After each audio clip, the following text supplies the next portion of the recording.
বন্ধুরা, আমি Rahima village kitchen চলে এসেছি আজকে একটা নতুন রেসিপি নিয়ে। ফুটন্ত গরম পানিতে দুটো ডিম দিয়ে এই রেসিপিটা বানিয়ে নিতে। এই রেসিপিটা একবার যদি বানিয়ে খান বন্ধুরা, বাড়িতে অসাধারণ খেতে লাগবে। আমরা তো ডিম ভাজা খাই, এবার এরমভাবে ডিম দিয়ে আলু দিয়ে ভাজা রেসিপিটা হলে অসাধারণ খেতে লাগবে। এইদিকে আমি ইন্ডাকশানে পানিটা গরম হতে দিয়ে দিয়েছি। পানিটা টকবক করে ফুটলে এই দুটো ডিম নিয়েছি, ডিমটা ওর মধ্যে দেবো। এই দুটো ডিমে আমি হালকা লবণ দিয়ে ফেটে নেব, একটু লবণ দিয়ে। এই ডিমেতে অল্প লবণ দিয়ে দেবো। তারপর আমি এইটা ভালো করে ফেটে নেব। যতক্ষণ আমার পানিটা গরম হোক আমি এই ডিমের ব্যাটারটা তৈরি করে নিই। শুধু ডিমেতে নুন দিয়েই ভালো করে ফেটে নিতে হবে। তারপর পানিটা যখন টকবক করে ফুটে যাবে, ফুটে উঠলে তারপর আমি এই ডিমটা ওর মধ্যে দিয়ে সিদ্ধ করে নেব। দেখুন এই ডিম আলু ভাজার রেসিপিটা কেমন করে করছি, আপনারা বাড়িতে একবার হলেও ট্রাই করবেন, অসাধারণ খেতে লাগবে। দেখুন বন্ধুরা, আমার পানিটা ফুটে গেছে। এরম পানি ফুটে গেলে তারপরে ফ্লেমটা লো করে দিতে হবে। লো করে দিয়ে এই ফ্যাটানো ডিমটা এর মধ্যে দিয়ে দিতে হবে।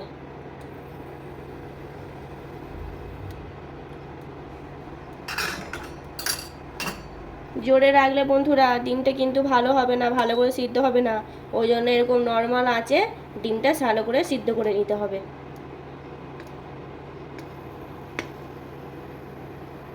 দেখুন বন্ধুরা, আমার ডিমটা খুব সুন্দর ভালোভাবে সিদ্ধ হয়ে গেছে। এবার আমি এটা ছেঁকে নিয়ে ঠান্ডা পানিতে ধুয়ে নিয়ে আসছি। দেখুন বন্ধুরা, আমি ওইদিকে ডিমটা পানি ঝরিয়ে নিয়ে চলে এসেছি ঠান্ডা পানিতে ধুয়ে। আবার এখানে আমি প্যানের মধ্যে তেল দিয়ে দেবো। এর মধ্যে পেঁয়াজ, আলু, টমেটো সব ভাজা হবে। এরমভাবে রেসিপিটা যদি করা হয় বন্ধুরা, অসাধারণ খেতে লাগবে, এত ভালো লাগবে বলার মতো নয়।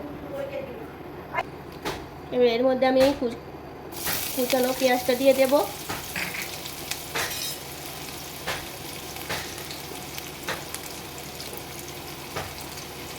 তার সাথে এক সাইডে আমি একটু ফোড়নটা দিয়ে দেব। পেঁয়াজ আর জিরার ফোড়নটা একসাথে দিলে বন্ধুরা একটু বেশি ভালো লাগে এই রেসিপিতে। আমরা তো আলাদা আগে জিরেটা দিই, তারপর পেঁয়াজ দিই। এই রেসিপিটায় আগে ফোড়ন, পেঁয়াজ আর জিরা একসাথে দিয়ে করতে হবে, তবে ভালো লাগবে খেতে। পেঁয়াজটা আমি হালকা হালকা করে একটু ভেজে নেব। পেঁয়াজটা আমার হালকা লাল লাল হয়ে গেছে। এর মধ্যে আমি এই আলু কেটে রাখাটা দিয়ে দেব। এরকম করে লাল লাল করে ভেজে নিতে হবে।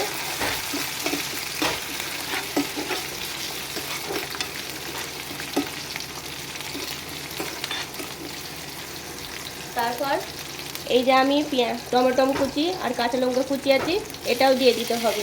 সব একসাথে ভাজা ভাজা করতে হবে। টমেটোটা গলে এসছে। এর মধ্যে আমি অল্প লবণ দিয়ে দেব আর অল্প করে হলুদ দিয়ে দেব। দিয়ে এরকমভাবে ভেজে নিতে হবে। তারপর আমি সব মশলাগুলো দেবো। টমেটোটা একটু গলে গেলে তারপর আমি সব মশলা দেবো। লবণ দিলে টমেটোটা তাড়াতাড়ি গলে যায়। এগুলো আগে ভালো করে ভেজে নিতে হবে, তবেই খেতে ভালো লাগবে ডিমটা। ডিম আলু এই ভাজা রেসিপি রহিমা ভিলেজ কিচেনে একবার হলো ট্রাই করে দেখবেন বন্ধুরা, অসাধারণ খেতে লাগে। আর রহিমা ভিলেজ কিচেনকে ইউটিউবে বেশি বেশি করে সাবস্ক্রাইব করবেন, বেল আইকনটা টিপে দেবেন, যাতে নতুন ভিডিও ছাড়লে সবার প্রথম আপনাদের কাছে চলে যায়। বেশি বেশি করে লাইক কমেন্ট করবেন, আর ফেসবুকে ফলো করবেন, আর লাইক করবেন, সাবস্ক্রাইব করবেন। রহিমা ভিলেজ কিচেনের পাশে থাকবেন। আমার টমেটোগুলো সব ভালোভাবে গলে গেছে, দেখুন আপনারা দেখেই বুঝতে পারছেন। এবার এর মধ্যে আমি বাকি উপকরণ মশলাগুলো সব দিয়ে দেব। ধনে গুঁড়া, জিরা গুঁড়া,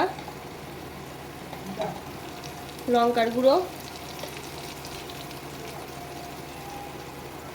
পাঁচমিশালি মশলার গুঁড়ো, ব্যাস এগুলো সব দিয়ে। আর আমার কিছু মশলা লাগবে না, এই বাড়ির সামান্য উপকরণ মশলা দিয়েই এই সুন্দর একটা রেসিপিটা তৈরি হয়ে যাবে। এত সুন্দর খেতে লাগবে বন্ধুরা, বলার মতো নয়। একবার হলো আপনারা ট্রাই করে দেখবেন আর আমাকে কমেন্ট করে জানাবেন কেমন হলো। আমার এই আলুর সাথে মশলাগুলো খুব সুন্দরভাবে মিশে গেছে। এবার আমার এই যে ডিমটা আমি সিদ্ধ করে রেখেছিলাম সেটা আমি দিয়ে দেবো এর মধ্যে। দিয়ে মশলার সাথে ভালো করে মাখিয়ে নিতে হবে। এই রেসিপিটার বন্ধুরা আমি কিন্তু একটুও জল ব্যবহার করলাম না, শুধু তেলেতেই ভাজা হলো। এই ডিমগুলো ভালোভাবে এমন করে ম্যাশ করে দিতে হবে যাতে মশলাগুলো এর মধ্যে সুন্দরভাবে ঢুকে যায় আর খেতে সুস্বাদু লাগে। এরমভাবে একবার হলো বাড়িতে ট্রাই করবেন। দেখুন আমি যেরমভাবে করে দিচ্ছি আপনারা ওরমভাবে একবার করবেন। এরমভাবে ডিম আলু কুচি রেসিপিটা করলে অসাধারণ খেতে লাগে। এটা ভালো করে ম্যাশ করতে হবে বন্ধুরা ডিমগুলো, যাতে ডিমের ভেতরে মশলাগুলো ভালো করে ঢুকে যায়, নাহলে খেতে ভালো লাগবে না।